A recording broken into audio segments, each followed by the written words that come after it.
ఈ యుద్ధంలో మీ బిడ్డ నాది ప్రజల పక్షం అని చెప్పి ఈ సందర్భంగా చెప్పడానికి గర్వపడతా ఉన్నా.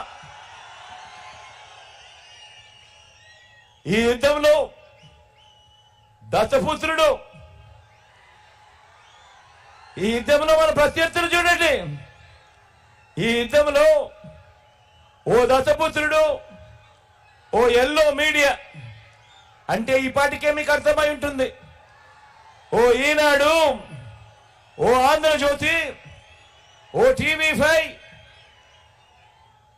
వీరందరూ కాక ఈ రాష్ట్రాన్ని విడగొట్టిన పార్టీ, ఈ రాష్ట్రాన్ని ప్రత్యేక హోదా ఇవ్వకుండా అన్యాయం చేసిన మరో పార్టీ, వీరంతా కూడా ప్రత్యక్షంగాను పరోక్షంగాను రాష్ట్ర ప్రజల వ్యతిరేక పక్షం. వీరిది చంద్రబాబు పక్షం. వీరందరూ యుద్ధం చేస్తా ఉన్నారు. వీరందరూ యుద్ధానికి వస్తా ఉన్నారు కేవలం మీ బిడ్డ ఒక్కడి మీద.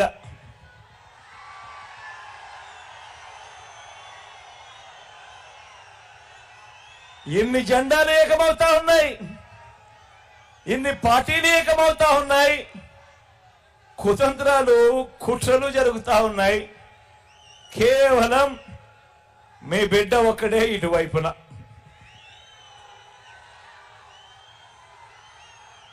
మరి మే 13న జరగబోయే ఎన్నికల సంగ్రామంలో మనందరి ప్రభుత్వానికి మద్దతు ఇవ్వడం ద్వారా, మే 13న జరగబోయే ఎన్నికల్లో మీ బిడ్డకు మీరు తోడుగా ఉండడంతో, మనందరి ప్రభుత్వానికి మద్దతు ఇవ్వడం ద్వారా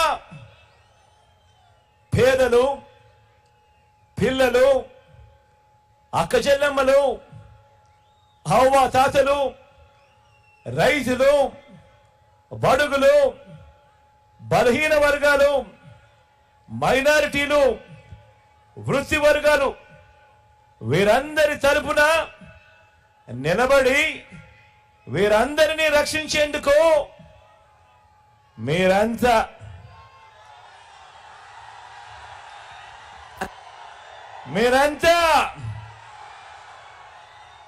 సిద్ధమేనా అని అడుగుతా ఉన్నాను.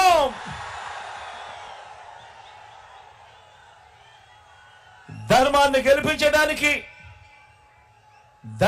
గెలిపించడానికి విలువలు, విశ్వసనీయతతో కూడిన రాజకీయాలు తేవడానికి మీరంతా కూడా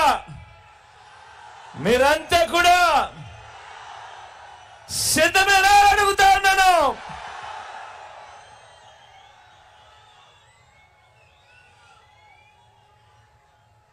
అవినీతి జీవుల్ని, పేదల వ్యతిరేకులను, పెత్తందారులను ఓడించేందుకు ఏకంగా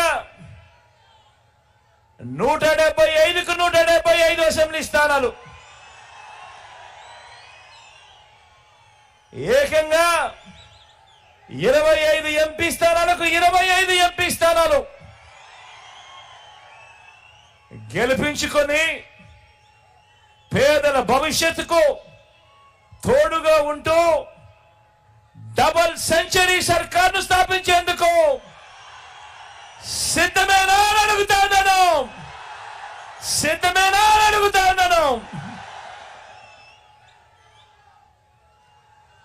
అందరూ ఆలోచన చేయమని అడుగుతా ఉన్నా. ఇదే గడియల్లో, ఇదే సమయంలో ప్రతి ఒక్కరూ కూడా ఆలోచన చేయమని కోరుతా ఉన్నా. ఒక మనిషి జీవిత కాలంలో ప్రతిరోజు కూడా ఎంతో విలువైనది. ఒక మనిషి జీవిత కాలంలో ప్రతిరోజు విలువైనది. మరి అలాంటిది మీరు వేసే ఓటుకు అర్థమేమిటో తెలుసా? మరి అలాంటిది మీరు వేసే ఓటుకు అర్థము ఏకంగా 5 సంవత్సరాలు, ఏకంగా వచ్చే 5 సంవత్సరాలు అంటే 1825 రోజులు ఏకంగా 5 సంవత్సరాలు మీ భవిష్యత్ వాళ్ళ చేతుల్లో పెట్టినట్టే అన్నది ప్రతి ఒక్కరూ ఆలోచన చేయండి. ఏకంగా మీ ఓటు ద్వారా వచ్చే 5 సంవత్సరాలు అధికారం ఇవ్వటము అని మనకు జరిగే మంచికి గాని, మన ఇళ్లలో మనకు జరిగే చెడుకు గాని చేసే అధికారము మన ఓటు ద్వారా వాళ్లకు ఇవ్వటమే అన్నది ప్రతి ఒక్కరూ ఆలోచన చేయమని అడుగుతా ఉన్నా. కాబట్టి వచ్చే 5 ఏళ్లలో మన ఇంటి అభివృద్ధిని, మన ఇంటి సంక్షేమాన్ని, మన పిల్లల భవిష్యత్తుని, మన ఆదాయాన్ని, ప్రభుత్వం మనకు అందించే సహాయాన్ని, ఎవరి వల్ల మంచి జరుగుతుంది, ఎవరి వల్ల చెడు జరుగుతుంది అన్నది దృష్టిలో పెట్టుకొని మీ కుటుంబం అంతా కూడా కూర్చొని ఆలోచన చేయమని అడుగుతా ఉన్నా. మీ ఇంట్లో మీ అవ్వ తాతలతో మాట్లాడండి, మీ ఇంట్లో మీ ఆడపడుచులతో అక్క చెల్లెమ్మలతో మాట్లాడండి, మీ ఇంటి ఇల్లాలితో మాట్లాడండి. చిన్న పిల్లలని వదిలేయకుండా పిల్లలతో కూడా మాట్లాడండి, అభిప్రాయం తెలుసుకోండి.